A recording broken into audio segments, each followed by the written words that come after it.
welcome back to Across the Bifrost. Today we're doing one of those fancy dojo episodes. This will be going up on Patreon early, and you'll be hearing from the winner of the Mutant Weekender, the Hunt for Weapon M, the Omega level mutant himself, Joemanji. Hello, Joe.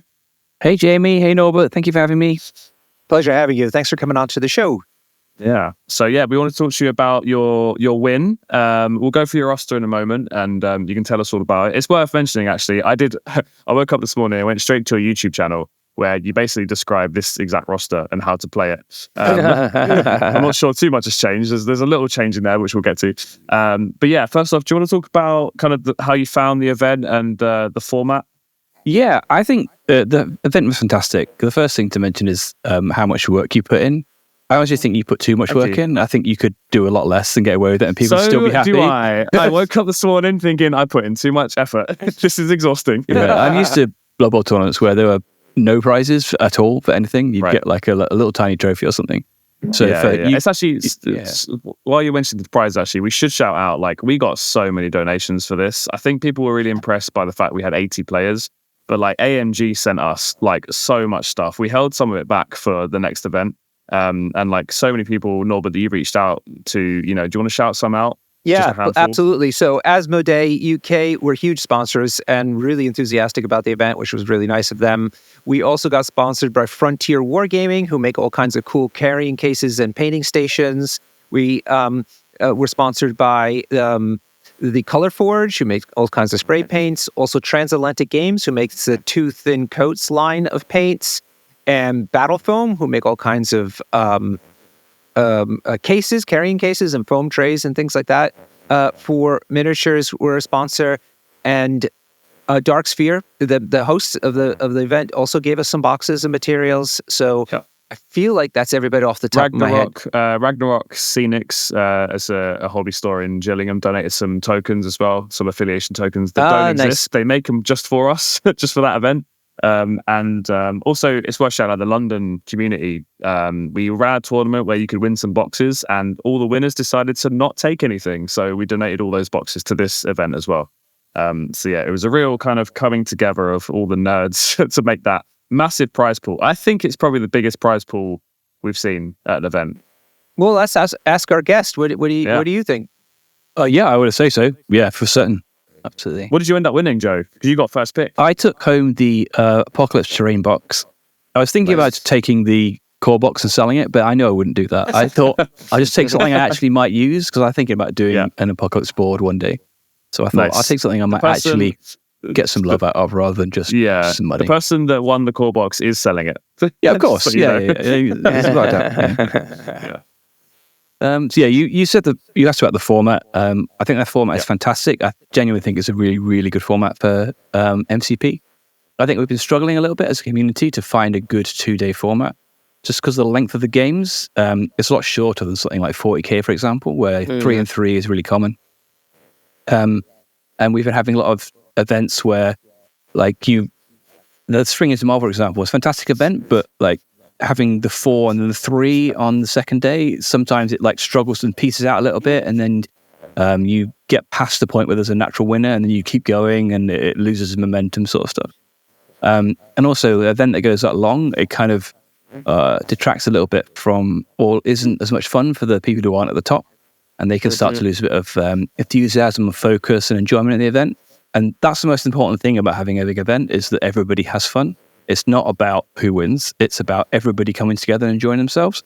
And the most important thing you can do to have big tournaments is keep every single person at that tournament happy, not to make the winner feel special or that they've achieved anything, because they haven't. It's a stupid game. So that's how you build a community, is you make everybody happy and everybody feel involved. And that was your biggest achievement, I think, at this event, is that you put a load of love and time into making everybody feel like they were part of it and they were involved, and it was fantastic. And I think the format is a huge part of that, because splitting it up into little mini pools on day 2 means everybody's got something to play for, everybody's re-energized, everybody feels like they're in it again, and they're not just floating around on table 62 doing nothing. And it gives people something new to play for. And I think that's great. I think that's what people want and feel excited about. Great. I thank you for that, because that was firmly in our mind. That was 100% our goal. And I'm so glad to hear that you feel like that it was successful. Can you just reassure people, though, who are coming in for like big gun competitive events, did it detract from that kind of, the fun that a person like that is looking for? No, it's even better. That it was the best competitive singles event I've been to in terms of like the field. Because so many people traveled for it. Well, how many countries were represented? I can't remember. 11. Yeah, that's incredible. There's so many of the top names from Europe, from TTS Games and other people that we know. And for everyone to come together, that's the mark of a tournament that is a competitive big event, is that people travel to it. And the most important thing is that people get together and build a community and meet each other. But what you want from a competitive event is to see the big names, play games against the big players, and test yourself. And that's what we got at this event, which is great. Yeah, I think the way the format works is that and that's the whole design of it. Is it segregates people into the kind of categories that you're talking about. And so if you're there to do well and hence do well, you're going to be in company of like similar type of people. And so you're not going to have any detraction from like the level of competitiveness. Yeah. I think that's just a natural part of Swiss, I think, as well. And it even better in this format. Yeah. And so tell us a bit about then how you prepared for the event. What were you thinking about when you put your roster together? I was thinking I don't really want to think about it. I'm just going to take what I always take. I've been a bit of a funk with Marvel recently. I think the new crisis is on the horizon, kind of taking a little bit the sail out the wind for me. It's kind of like we're in stasis mode waiting for that to happen. Yeah. And with it's Thor just floating around the meta, just like smashing people on the head, it's kind of like, it's not actually much fun to play events wise. But I mean, I was lucky and I didn't face any of that sort of nonsense this weekend. Had a load of time, played some actual Crisis from Crisis Protocol, so we had a wonderful time. It's a great game when you're not sitting in the middle punching each other. So yeah, that's great. Right. Yeah, excellent. Okay, cool. So any other thoughts about the event or venue before we get into your games? No, I think the venue was great. I'm having tried to run tournaments in London myself. I know how much of a pain it is trying to get venues. So like just to get something that actually worked like Ducks Fit was fantastic. So yeah, it's great. Had you been there before? No. Okay, cool. So excellent. And where did you stay really quick? Was it the Ibis? No, attached? I stayed, there's like a little mini hotel thing directly across the road. So it was like 30 seconds walk away. So yeah, brilliant. And that was okay? Yeah, it's fine. Yeah, perfect. All right, brilliant. Excellent. Cool. Okay, Jamie, take it away. I'm going to take a seat back because you're the sweaty one amongst the two of us. I am the X-Men one among the two of us. I've been playing X-Men for a long time. Yeah, my handle on Longshanks is second class. Come on now, I'm an X-Men guy. Good point. Yeah, fine. Okay. Well, I mean, we're in the presence of an Omega level mutant now, so maybe we should both That's right. We should keep our mouths shut. Yeah. So we'll quickly go through the characters, and I'm going to call you out on a couple of these. Storm, Nightcrawler, Logan, Beast, Domino, X-23, which is, an amazing Storm core, right, Joe? You've been playing them for a long time at many events. Yeah, I don't really change much. I feel like one of the things that happens a lot in Marvel is that people just play the newest stuff. And sometimes that's right and sometimes that's wrong. And I think with X-Men in particular, like the same stuff that was working 2 years ago is still probably the best, which is why when I'm playing a proper competitive list, that's what I still take. Yeah, nice. And then obviously there's Toad in here. Best 2 threat in the game at scoring points, right? Oh yeah, I'm in a weird spot with Toad because like I feel like he's not very good on page flips actually because he wants to run away and then when you need to go back and stand on things to flip things, he gets exposed again. But then I play him and he's just ridiculous. Yeah, it's just like, oh yeah, he's stupid, isn't he? Oh, like yeah. So yeah, like yeah, one of the games I had where he just had Werewolf One Night chasing him around the whole game, and he killed him. But like that was all he did. Like the 5 threat went and killed the 2 threat, and that was his entire game, which is great. You've won that trade, haven't you? So yeah. Yeah. I've heard you speak about you're not afraid to use Xavier's Dream on Toad round 1. Oh yeah, absolutely, 100%. Yeah. Because I've had games where it's kind of defined by how Toad does in that round 1. Because if there's not many extracts, he's got the hold of an extract. If you can get the slippery off to run away, you kind of win the game a few rounds later because of it. Yeah, pretty much. I think that's why he works so well and has good synergy. well, I think there's so many modules that have good synergy with Xavier's Dream. I think it's just a good card. But that might be a theme as the chat continues. But yeah, that Toad is basically unkillable on round 1. You need to do, 10 damage with 1 attack to actually kill him. And then he's going to run away, and then you'll never catch him. Well, you will catch him eventually, but you'll spend so many resources doing it that it won't actually be worth it. Yeah, sure. Cool. And then there is Dr. Voodoo. Yeah, Dr. Voodoo turns out still good. When we go through the games, I'll tell you some stories about good old Dr. Voodoo. Cool. But Sweet. Really good. He was an X-Men staple before his nerf, and then people just kind of got bored of him. I think the nerf, it's the PR of having a nerf. You know, they think like he's unplayable now. Yeah, it's a psychological thing, isn't it? Like, he gets nerfs to think, I'll try new things, and then I find a lot of the things I find with this building is that like I try the new thing, and then I forget what I took out to put the new thing in, and I kind of lose track of what my original roster was. And so, like, I think after like a year or whatever, so after trying new things as they come out, one after the other. So I think it's like important to try and go back and actually remember what was working when you originally had something that was good. Nice. Cool. Yeah. Okay. So we'll hear more about him later, I'm sure, because he is a game-winning model, especially under Storm. Now, the 2 models I want to call you out on. Okay. So first off, we'll start lightly. You're moaning about Thor 2 running around, and you've got Dracula in here. Mm-hmm. Yeah. Well, he's pretty good, isn't he? Yeah. I mean, Dracula's not Thor 2 levels. Come on. He's just good. He's not like turbo broken. But yeah, I am exaggerating. It's kind of like mutually assured destruction. Like, I don't want to use him, guys. Like, but if you make me fight you, then I will fight you. So yeah, he's there just as a panic button, really, in case we get into a big scrap. Yeah. Did you play him at all in the weekend? I played him once. And he was good. The thing is, again, good synergy with X-Men is that his weakness is his lack of action compression and his relatively short range attacks. And obviously in the Storm leadership with the hop, you can hop and then get 2 attacks off, which is just absolutely insane. Because a 7 dice builder with a condition on a hit is pretty good. And then there's also lots of really nice little synergies. Like Bow's good. Like X-Men don't have any range 4 model, strength size 4 model displacement. So having that, if you're playing in a brawl, get rid of a Hulk or an Eye Hulk off a secure. You can throw those guys as well with a spender.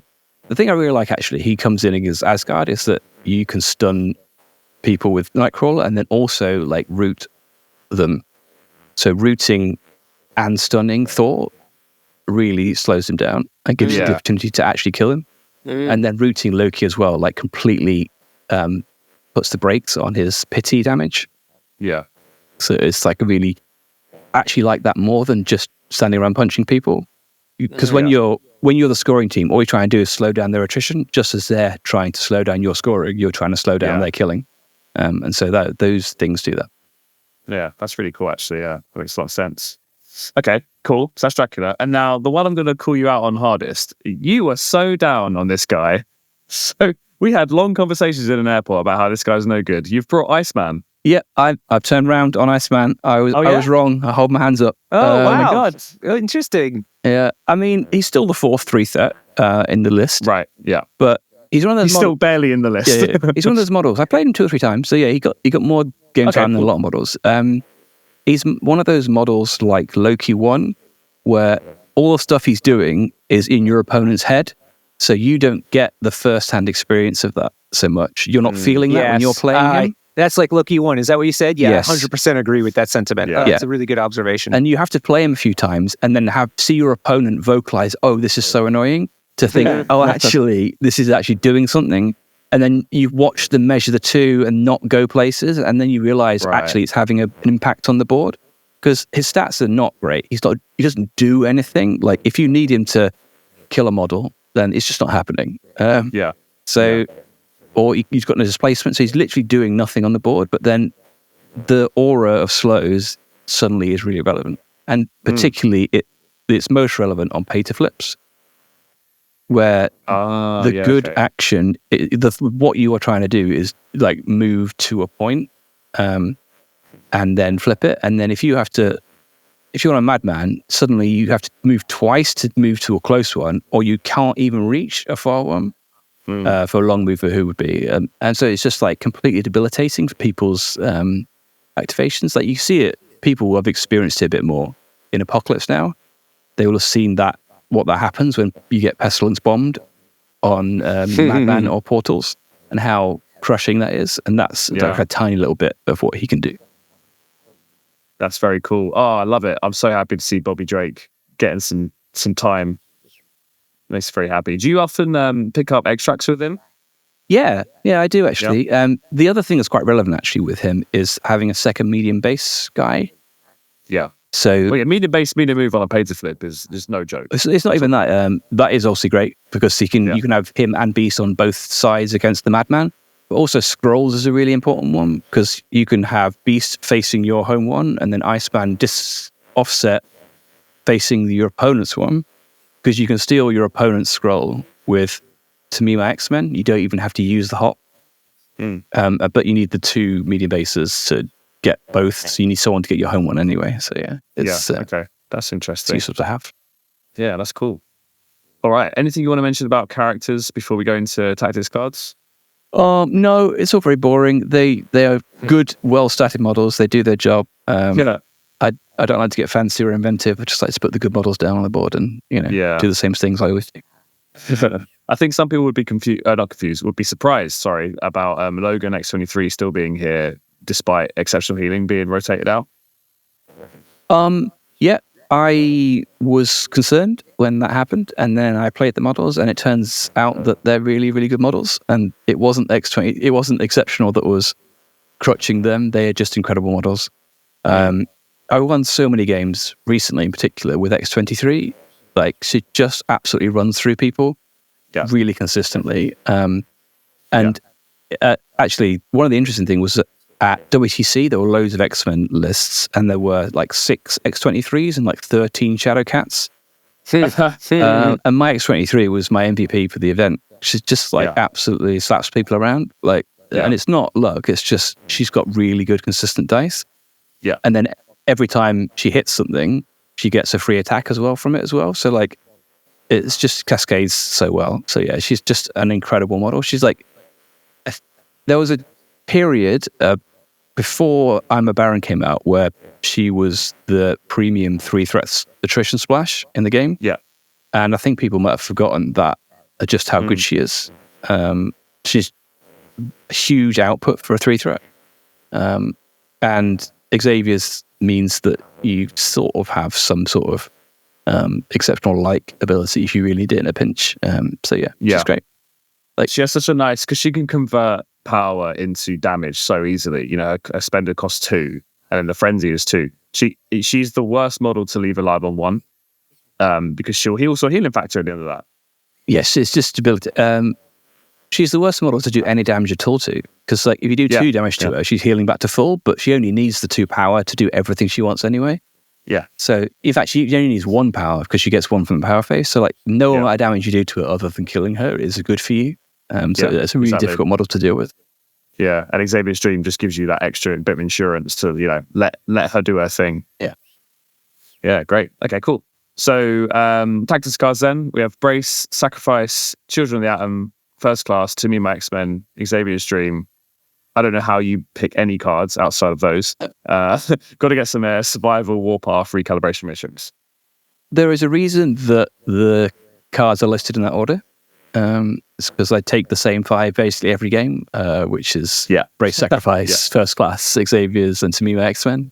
Yeah. And then like, I always feel weird doing that. I'm like, man, is this a mistake? I always seem to be taking the same cards all the time. I'm not a good player. Nice to hear that that's not the case. No, they're just good cards. I do take Children of the Atom instead of First Class if there's not a huge amount of value on it, if we're not on a pay to flip or whatever. Sure. Fairly often. And then, the 9th, 10th card basically never get played. Warpath is a Dracula card, obviously. Got to Get Some Air is just filler. I can't remember the last time I played it. And Recal, again, I almost never play it. Because the X-Men don't have very many character-specific tactics cards. So there's nothing for you to pick, really. like considering how deep the roster is, like it's one of the biggest rosters in the game. There are basically no character cards to take on models that you would take. So yeah, it's good though. That's fine. We've got 5 great cards. I think That's now you better than mentioned most it, I people think have. it's exactly. I think now you mention it, it's kind of a thematic win. It feels like, because the X-Men are a team, right? So you got Team X-Men, which is totally a team's card. Xavier's Dream, First Class, they're all teams cards, and then Children of the Atom is a mutant card. I guess that's the theme behind it. So yeah, it kind of makes sense actually. Yeah, they got the theme of the team really well. So yeah, they play like they should, like a team of dudes. Yeah, team of dudes. Yeah.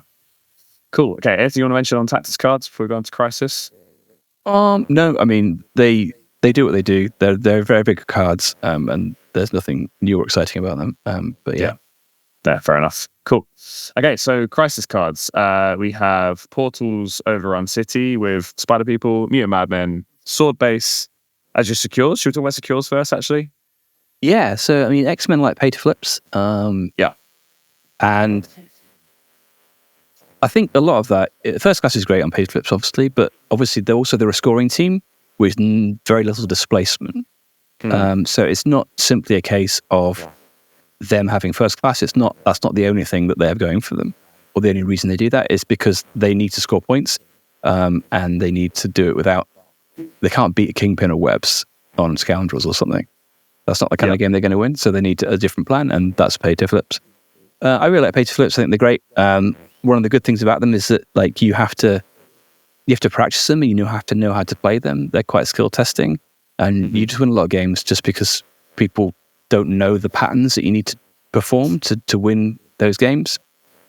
And I enjoy that. I enjoy playing games where you have to think your way out of a situation. And that's good. They can be frustrating sometimes, but I think that's the price you pay. Yeah, sure. Yeah, I think definitely earlier in my kind of X-Men journey, I realized that a lot of the kind of goodness I was getting was because no one likes pay to flips except X-Men. Now maybe it's like maybe Spider Foes, maybe Asgard can play them. So I found that people just hadn't practiced them enough, and weren't sure of how they, like you say, the patterns. And hilariously, since we've been recording this podcast, AMG have released a new pay to flip. As part of is it War of Kings pack? Yeah. War of Kings So pack. War of Kings will be coming out 14th of March and have 5 new extracts and 5 new secures. No information yet about if they replace the current crises or supplement them or rotate a few of them out. Nothing about that. But 5 new extracts, 5 new secures for sure. Yeah. And Joe and I are so connected via basically Cerebro. Whenever something comes out that affects X-Men, we tend to DM each other. We've already discussed that this secure that they've released might be a sword-based replacement because it's kind of the same shape and almost the same rules. I hope they keep them both. I hope they have nothing but pay to flips in the game from now on and rotate every other crisis. Yeah, I hope that all displacement becomes useless and First Class comes back every round. That's what I want. Perfect. Yeah. Nice. Cool. So then on to your extracts, we have Paranoia, Pummels, Populace, and Senators and Scrolls. Yep. So I tried a lot of different extracts with X-Men. It's a lot less obvious than maybe the secures. And these are the ones I settled on. They're all even numbers, which obviously is quite good because you're going to lose in priority if you are playing your extracts most of the time. Well, let's not beat around the bush all of the time. Nobody ever gives you your pay to flips. Yeah. So you don't want to be giving, spiders or cubes out to people necessarily. But also, you want to be scoring, so they need to be some points on the board. And these are the ones specifically that have distances or measurements where you can use the hop leadership to do silly things or advantageous things. In different ways, like scrolls, you can grab your opponent's home scroll with a safe grab, and then because I play Voodoo so much, you can set Voodoo up to attack one scroll and then set up safe grabs for the other 3. So you end up in a situation where even if you go 2-2, your opponent's giving you a Voodoo double tap on their guy picking it up. So it's probably going to be 3-1 unless you roll terribly. Yeah. So that's because you're setting up a Storm Hop for Voodoo opposite that. Yes, exactly. Paranoia, yeah. Who do you usually use as like the Storm Hop? Storm myself is usually a fairly reasonable one. But it depends who's around. Like I quite like having Domino and Voodoo together as well sometimes, because like if Voodoo whiffs but gets the hit attack, then she can start shooting. So gets the hit attack. So he double hits, he throws people, and it's omnidirectional. So he can throw you into the team and then kill you. Right. So after that storm, so storm hopping off of Domino, he can then potentially throw someone back towards Domino. Yeah. Also, it very much depends on the setup and what people are going. Because like when I'm deploying, I'm also thinking about matchups. For example, if I'm playing Midnight Suns, I want to get X-43 not opposite blade, but Storm yes opposite blade. So like you need to like have that sort of functionality involved as well. So it's difficult. Yeah. It's not the same every time, but like Storm's fairly useless round one, so she's often doing it. Yeah, fair enough. Okay. And in Senators, I mean, I feel like I should shout out Nightcrawler on Senators. He is absolutely insane. On an extract where no one can move, you have probably the most mobile character in the game running around. It's absolutely insane because like when he first came out, I thought he was pretty good, but I didn't realize quite how good. He's not an every game model, but any game where movement is good, he's the fastest model in the game. Yeah. But the thing is, he doesn't do it by moving. Like Quicksilver is technically the fastest model in the game, but he does it by taking move actions. Nightcrawler does it by taking attack actions. So you're moving the length of the board, getting 2, 3, 5 dash attacks as you go. Yeah, and potentially handing out guaranteed stun as well. Yes, exactly. Yeah. So here, it's just when people are stuck in a mire, and also because of the way this is important for lots of models. I think Voodoo's is the other example. It's like because the models are all stuck together in the middle, having picked up the Senators, there are nodes for him to jump off, so he can go basically anywhere. So like your opponent will have 3 models like in a line, so he can hit one and then bounce. He can hit any of those 3 and then bounce off to somewhere else on round one and then hit somebody else from that position. So he can basically get any target. Yeah, at any point. Yeah, he's awesome, and I think like no matter how much you read Nightcrawler's card, you don't know how mobile he is until you see him in those scenarios. Yeah, it's really weird actually. Yeah, I thought I didn't rate him at all when I saw him. But then it's like Rhino. I think it's like guaranteed place. He's got a large base, and Nightcrawler's got range 2, which is sort of equivalent because of the smaller base, and it's just so far. Like you can cross the length of the board, like from one D to the other side D, like without even taking move action. It's just absolutely bonkers. Yeah, and he has BAMF on top of it, right? Which is just, it just gives you so much flexibility. And also, it gives you a nice little bit of insurance if you mess up your measurements. Yes. I could get there and be within 3. Oh, no, I'm out. Well, I'll just pay 1 and just, BAMF 1. Absolutely. And now I'm in range. Yeah, cool. All right, so let's start with the Saturday then. How did this day go for you? Any games you want to shout out in particular? Any plays? So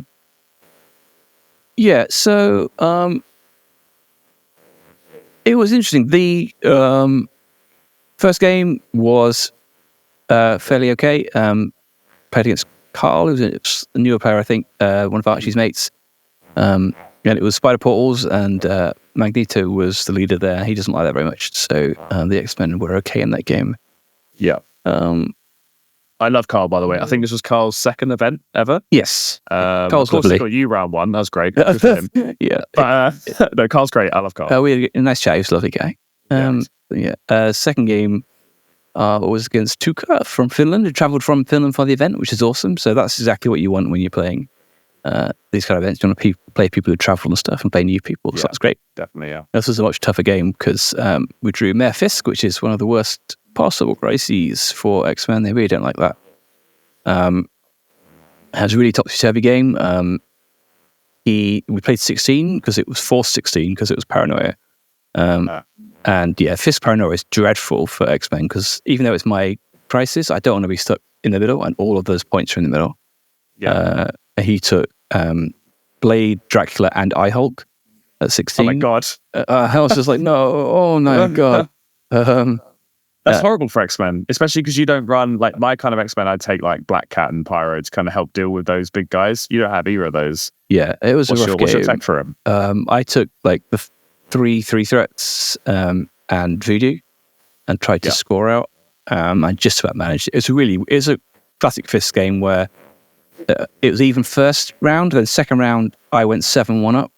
Then third round he dazed my entire team and went 8-0. And then the fourth round, I got my clap back and managed to win out. Yeah, nice. But yeah, it was a Classic funny end to the game where, like, I had Prio, and then he had like a damaged half dead Blade, half dead Dracula. So I was just like, well, Domino just going to kill them all surely, and then does 0 damage. And it's like, no, that was my chance to win the game. But then X-23 did kill them both in the next activation. Classic. So yeah, it's great. That's why they're both good to have in the list. So if one of them fails, the other one can do the job. Nice. So That's cool. Finish that one out. Okay. After some sweats. Third game against Sakari from France, another traveller. So that was great. Another bad crisis draw for me with demons, and he was playing MODOK criminals with Thor 2 and Loki 2. So this is a list that hang on, it's criminals with Thor and Loki. Yeah, because Loki is a criminal. Yeah, he is. Yeah. So both in the game and in real life, absolute criminal to play against. Yeah. This is a list that the Montreal Shark Tank took to the PC, and it's just another shell basically for Loki and Thor. And this was a really interesting game because, I took Dracula in this game, and to do the stuff against Asgard we discussed, and it was a really topsy-turvy game. Because I managed to daze Thor round 1. Oh, wow. And then KO him first activation of round 2. Wow. How'd you manage to daze him round 1? So I went up with Nightcrawler and stunned both him and Loki on round 1 with my last activation. Well, second to last activation. And then Thor had been ported forward by Loki then, because I hid Nightcrawler behind a building, so that he couldn't get clapped back by Thor. And so I placed 2 and then bounced back behind a building. But then I hit too much damage into Thor, so I did 3 damage into him. So he could throw the building at me and then attack me and then pounce into me. But then because he pounced forward into Nightcrawler, he was then into the meat of my team. Yeah. So an important part when you're fighting is like I try at least to Domino to last in case people overextend. Then I could to me my X-Men Domino forward and then shoot Thor 4 times with pistols. And that tends to kill most things. It kills most things, yeah. Yeah. In the end, she rolled 6 hits on 4 dice on her last attack, as Domino does, and then that'll kill a god. Yeah. And that was the end of Thor. And then Thor did some mean stuff, his first activation, and then he died later in the turn. Yeah. But yeah, and then it was like I thought that was going to be a really good position, but then it got a bit sticky because MODOK tried to pick up a senator and then failed the push roll and pushed himself out of his bubble because he's got that bubble where he can bounce his attacks onto people. So he's got reverse bodyguard, so he can reverse bodyguard. So he's got Ikari was paying Mysterio as well, so he could reverse bodyguard onto Mysterio, rolling 5 dice because he can't pay for it. That's very cool. So it was a really good thing. But then because he failed the throw roll, he got pushed out, which meant that Domino and X-23 could go into him and daze him, but I still had Prio, and I could try and KO him immediately with X-23 or Domino, because he's only got 3 physical, 5 health on the backside. Yeah. He's basically nobody. But then she whiffed, and then he went back into the bubble, surrounded by all 3 people, and then stood there. You had one chance. Stood there for another 3 turns, like not dying. So we had to play a lot more longer game. Yeah. But it was, eventually we got him in the end. But it sounds like that early Thor KO was pretty pivotal. Yeah, that was good. We'll take it. Thor deserves it. No moral. He does deserve it, yeah. Currently. Sorry, Thor, but you do. Cool. So then in round 4, you went against Adam Nicholson from Brighton, right? Yes. So one of the Brighton crew. He also made it to the top 8, to the top Amiga level group in the end. So that was good. It was an interesting game. I played my turn round 1 really badly, actually. I misjudged all of the horrendous ranges that the bump can get people. Oh, God, yeah, that catches you out so much. I was just like, oh my God, he deployed, it was virus, Mutant Madman virus, and he deployed his, and then more in the middle of 2 viruses. And I thought, well, why isn't he going to try and safeguard? I've got priority, so then he thought, well, I can't bother. What I was thinking. But no, because he can bump and then move and then safe grab. Either of the 2 ones, and I was like, oh no. And then suddenly the one that was left was operate opposite 3 of his models because he set up like a bunker on that side. I was like, oh no, I'm good. Yeah. So I had to went 2 and down on the extracts on round 1, but then I should claw it back through the Domino killing Black Panther. Because Adam didn't realize that her modification still works against him. Oh, because you can't reroll against him, but you can explode crits, explode souls into crits. So she just melted Black Panther and took his virus. Interesting. And KO'd him. Yeah. That's an interesting interaction for sure. Can I quickly clarify that bump and safe grab? That's with a medium base model. It's just with Namor because he's got 2 power and he's a long move. So he's 2 power and long move. But yeah, okay, cool. So then that's the end of Saturday. So you've gone 4-0, along with a handful of other people that have gone 4-0, which qualifies you for the Omega pod on the Sunday, and that is the top 8 all go into a pod.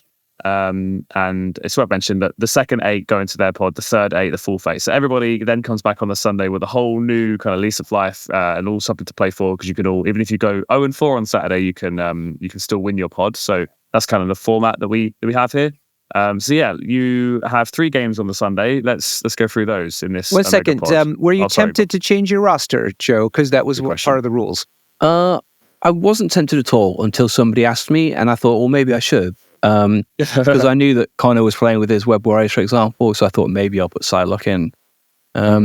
But then I don't like doing that. I think you hurt yourself more by overthinking it than you do by trying to jank. And like I've got knocked out of cuts a few times by trying to be too clever and trying to do things, and then you get to the game and you realize that this is the first time you're ever trying a thing out, and it's like, oh, I rely on reps, don't I, to try and play well. That's the thing that is your skill base. So you've spent the last 3 months doing is exactly this list that you've now changed. You can't learn things on the spot. So you're better off playing something even if it's 3% less optimal than you are. I think personally, or I am for me. Better off playing something like that rather than trying to get the best list, but one you don't know as well. Yeah. All right. Nice. Cool. Thank you. So for people listening, if you haven't heard it on the main show, just about 40% of the people in the tournament decide to modify their rosters. So a significant number. Yeah. I think a lot of that was that a lot of people I was speaking to before the event had 2 rosters with them with the intention of changing if they didn't do well for day 1. Right. So they had stuff they really wanted to play for fun. Apocalypse being an example was quite common. But they didn't have the reps with him because he's new to want to put him in as their main competitive thing. But if they weren't going to be playing for the top prize, then they're going to give it a go with the fun stuff day 2, which is a great part of the format. Nice. Cool. All right. So yeah, on the Sunday, round 1 in Omega Pod, you're against Pete Croft. Yes, this was a tough game. This was hard work. It was very weird because Pete actually did pick my pay-to flips. So he won prior and picked my pay-to flips. Oh. I was like, okay. Why? I don't know. I didn't ask. I didn't want to fair enough. give anything away at the time. But I was like, okay, well, fine. That's good. So we got scrolls and spider portals. And then the game went really strangely because it went perfectly for me, except I kept on failing all of my uncontested pay to flips. So one of those. On round 1, his Black Panther moved to pick up a scroll opposite Voodoo and Domino, so I could do the hop and also do to me my X-Men. And so Black Panther died. It took all 6 attacks to kill him, but eventually he did die. And coughed up his scroll, so I had 3-1 scrolls on round 1. But then on round 2, having failed all of the portals, I ended up 4-0 down on pay to flips. Right. Yeah. Which, as X-Men, is not where you're trying to be. Yeah. You're not trying to be 0-4 on pay to flips. But luckily, I was 4-0 up on the scrolls at that point. Yeah. So it was 4 all that round, despite me holding no pay to flips. It's just all gone a bit wonky, basically. Yeah, it's just a very strange game, very weird. Pete pushed into me with Iron Fist and Black Panther. You want to kill my guys. I had a massive bunker on one side with the scroll, so I had 5 people on one side.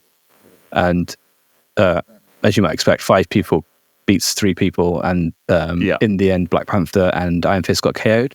And then I started with 6, and Pete had 5, so it was now 5-3, and eventually the numbers just ran it up.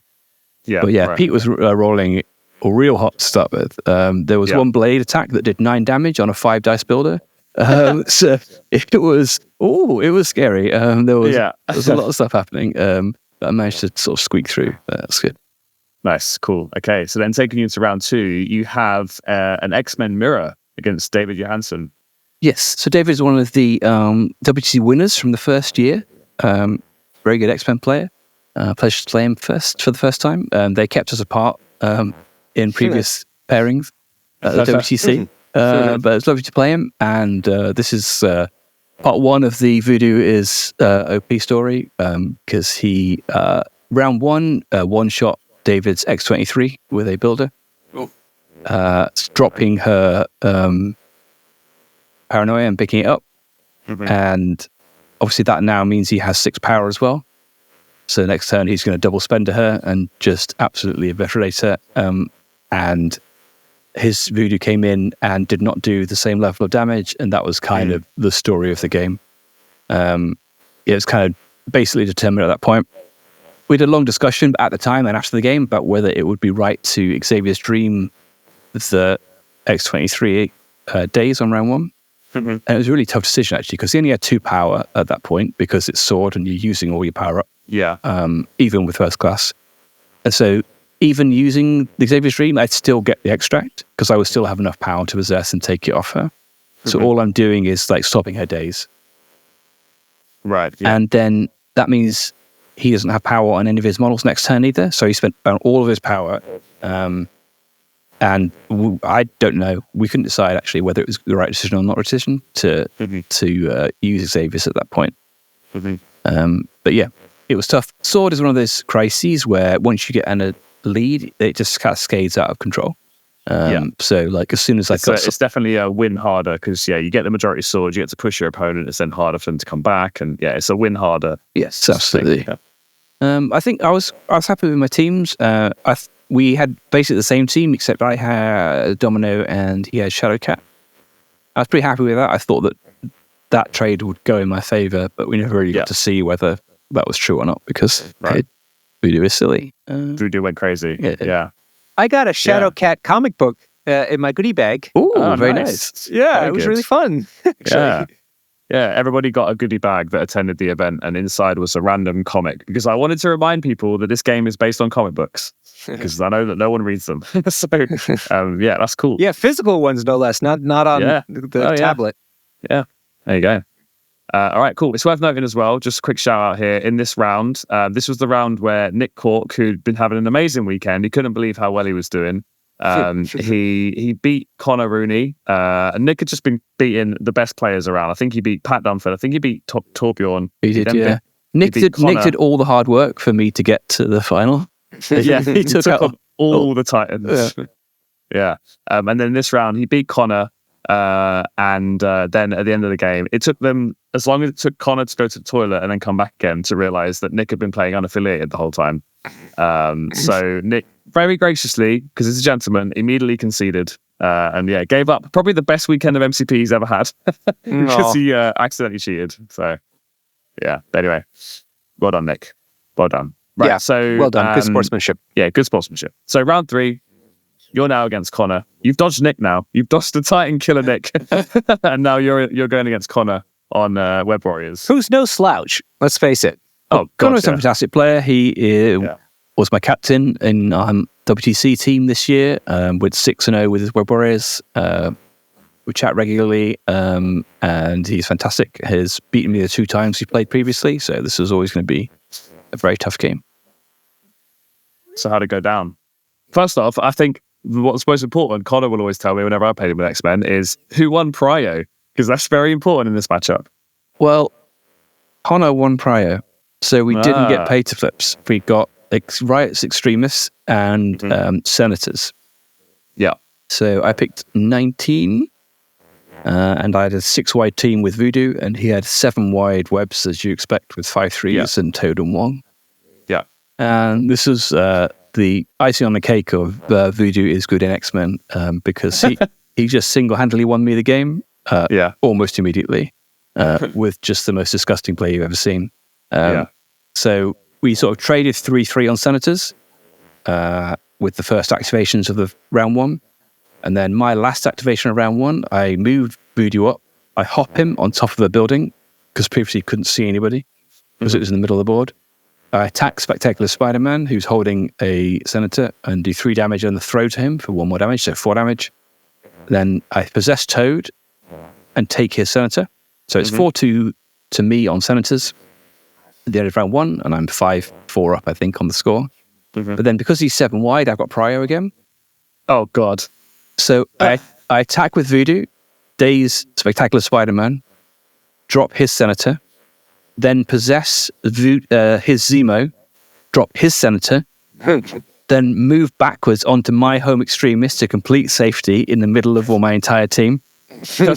And then as Connor's first activation of his round 2, he's holding 0 of the 6 Senators. Wow. Oh, my God. And I score 6-1 that round, and then that's basically That's kind of it. You just walk it home, So nice. he had an all-webbed up turn, but that only got him 4-3 on the next round, and then he just didn't have the models or legs to... Where do you think things went wrong for Connor? We discussed it a lot since. We thought that maybe he should have just given up the 4-2 round 1 and just played for the secures. Because the way it worked was we tied one side extremists and he scored the other one. So he was 2-1 on the secures. He could have been 3-1 without actually losing anything out. And then he would have been 5 all round 1. And then he could have played on from there, I think, and just kept playing for the secures early, and that would have given him the legs to try and do an all-web turn to win it on turn 3. So it's always difficult to tell because obviously there were dice or dice, and I roll pretty well at times. But so maybe it was he wasn't expecting that much success, and it's just the dice went your way. Is that part of it? I don't know. Like Voodoo didn't roll particularly outrageously. Like he only needed to, like, dazing Spectacular there is much better than 50-50, and if he does it, I think I'll probably work it out now and tell that's wrong. But if he does it, then all the rest of it is guaranteed. Yeah. So he only needs to. That's probably more likely than not to happen. So I think it's just a case of maybe accepting it is going to happen and then doing other stuff. But yeah, not sure. Yeah, cool. Okay, so then you win that one, and that means that from the event, officially the Omega level mutant is Dr. Voodoo. Sorry, I mean Joemanji. No, but it's the true Amigo. We all know. Yeah. Cool. So you won. Congratulations. Well fought. I was very surprised as a Storm player and a Storm fan myself. I was very surprised to see them up top, and let alone in your hands as the winner. They came 3rd in the overall event as well. Storm X-Men in a meta where I think a lot of people would not consider them to be that competitive. It's very surprised as well. Like myself and David went 13-1, and the 1 was the game we played against each other. So I guess that shows that there's something in there. I mean, they've always been where they are in the meta, which is they're kind of good or fair against everything, but fair is not where you want to be necessarily in Marvel. You want to be unfair, and you want to be like just bullying people, and then like in a lot of games, the way people try and build lists is that they want to avoid playing the game at all. They want to arrive at the table having already won because they've got some broken combo or, everything's in their favor. And Storm doesn't do that. She just has a fair shot into every game. And then you just have to hope you don't draw terrible crises. And it's very dependent on prior rolls and crisis draws, things like that. But you've got a fair shot against everything, that's why I like playing her, because I just really don't enjoy games where I've either won or lost immediately. I want to actually play the game. While we're there for 90 minutes, I want to play the game. And win or lose, actually be a participant in it. I think the Storm is one of the best lists at that, actually playing Marvel. Well, you've definitely inspired me to pick them up. again, I think. I'd put them down because I was done with getting killed by the latest scary monster in Storm X-Men. But yeah, you've convinced me that there's definitely some play here. And it's a really nice kind of, make you feel big brain plays with, paper flips and being aggressive with scoring and stuff like that.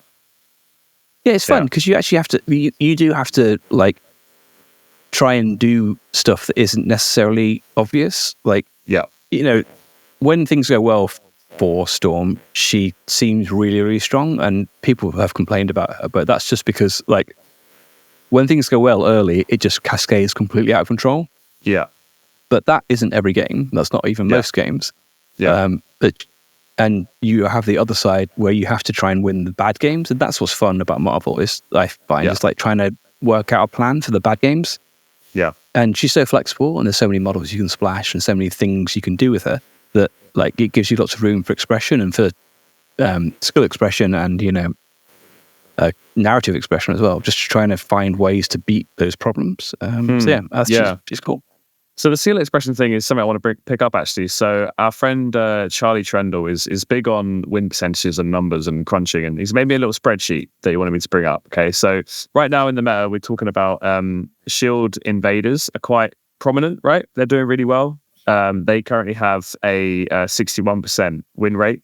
And this is from, between October and December last year, they have a 61% win rate, and about the same amount of games here I'm looking at as Storm X-Men. And Storm X-Men have a 58% win rate. So basically, pretty comparable. Invaders are slightly better. However, if you compare the win rate of the top player in each affiliation, so the top Shield Namor player has a 75% win rate, and the top Storm player has a 95% win rate. Oh, wow. Which is super interesting because it almost suggests, I'm not really going to look at this data stuff, but it almost suggests that once you crack Storm, you've really cracked her, What do you think? Yeah, I think that's why I keep coming back to it, is because, like, it feels in my own hands a little bit. Like, I dabble with various things, and like Thanos, for example, it's like the opposite of that. It's like, it's not fun because, like, you just absolutely steamroller people, or occasionally you don't. And you're not really determining which one of those things happens. You just kind of like pointing your list in the right direction and using the numbers on the cards. And I've always found it, like, for me, this is a hobby where you're playing a game against another human being, and then I want to do a thing, and then you do a thing, and then we see whose things work best, and then respond to the things, and then like, it's the interaction, the interplay. And she's really good at that. Definitely. I think the other part of that is that she's difficult to use. Like, in order for her win rate to be sort of level with Invaders, in order for that 95% person to be there also needs to be a lower person as well. Yeah. So there needs to be people who are struggling at the bottom to make those numbers balance out. And that's something that happens a lot with her, because, like, she's very unforgiving and very fragile, and all the models are. And if you make mistakes, then everything just dies. Yeah. She's also very popular because X-Men are awesome. And they are the most awesome. And as we are themed in this event, mutants are the best and everybody else is a scrub. Exactly. That's why this event's themed on mutants, because Norbert watched X-Men 97 and came to me and was like, "Oh my God, X-Men are cool." Like, yeah, they are. Finally, we get the love we deserve. Yeah, exactly. Yeah. Cool. Okay, so before we wrap up, I'm going to do something that me and Norbert love to do on the drive home. This is the event quiz. Okay, so I'm going to fire a couple of questions at you based on statistics from this event. Okay, this is mine and Norbert's favorite part of every event. Yeah. Right. So, which affiliation do you think had the most games played? Apocalypse. Norbert? I'm going to say Blade. So Blade? Midnight Suns. Yep. Yeah, correct. It's Midnight Suns. Oh, of course, yeah. Very popular. 11 players and 42 games with Midnight Suns. And then second place, slightly behind them, was Criminal Syndicate. Yeah, Criminals seem resurgent somehow. Yeah. Yeah, pretty cool. Like, it's Loki, that new criminal guy who's shown up.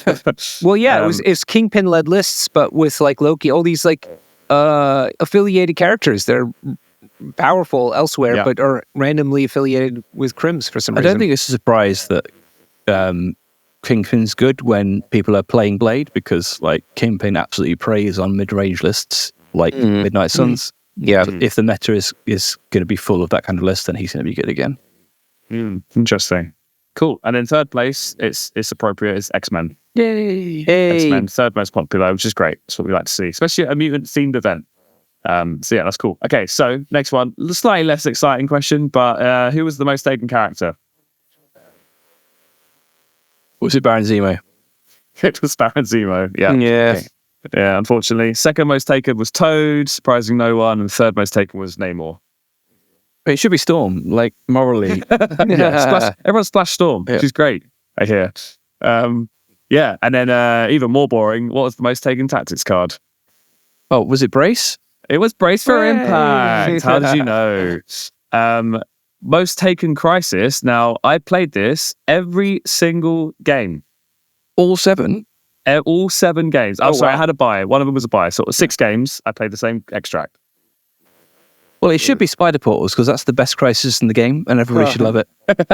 I imagine it was probably Infinity Formula. It was Scrolls. Scrolls. Okay. I believe that. Yeah. I played a lot of that's Scrolls true. on the weekend. Yeah, I Very played common. a lot of Scrolls. I've never seen that before, but yeah, there it is. And then last question, what is the most taken Infinity Gem? The space? Norbert, you see? It'd be mind or space. I'll say mind for the sake of argument. It's space. Yeah.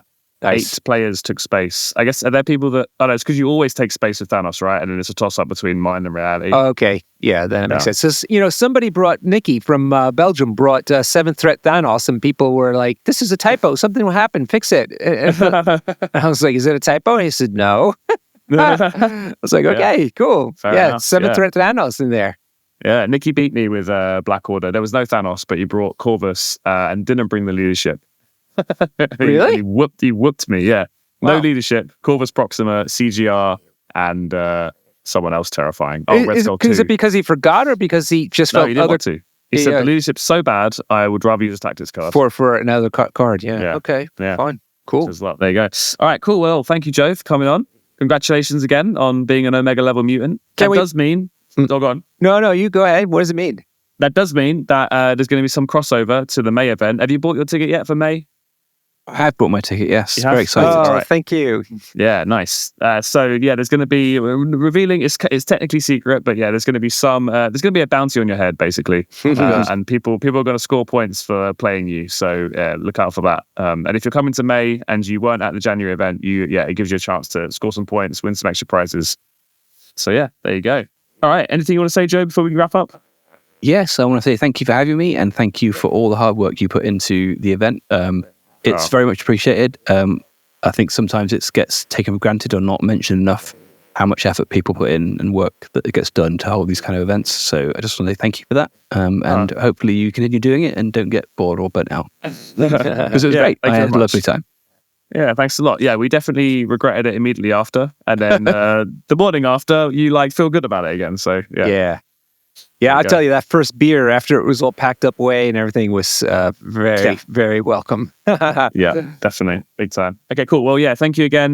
This is a Patreon episode, so it's going up on there first. We're going to post this basically immediately so that you get all the kind of latest meta information as quickly as possible. And then if you're listening to this on Spotify or iTunes, you're listening to it a few weeks late because you didn't give us any money. So that's how that works. Thank you so much to all the Patreon people for supporting us. The support has been tremendous. We're very grateful. We've invested it already in getting better recording software and some other bits and bobs. So it's all going to improve the show so far. But mostly it's just been amazing that the amount of trust people are putting into our show and giving us some of their hard-earned funds. Yeah, for sure. All right, cool. Well, thanks a lot, everyone. And we'll see you later. Bye.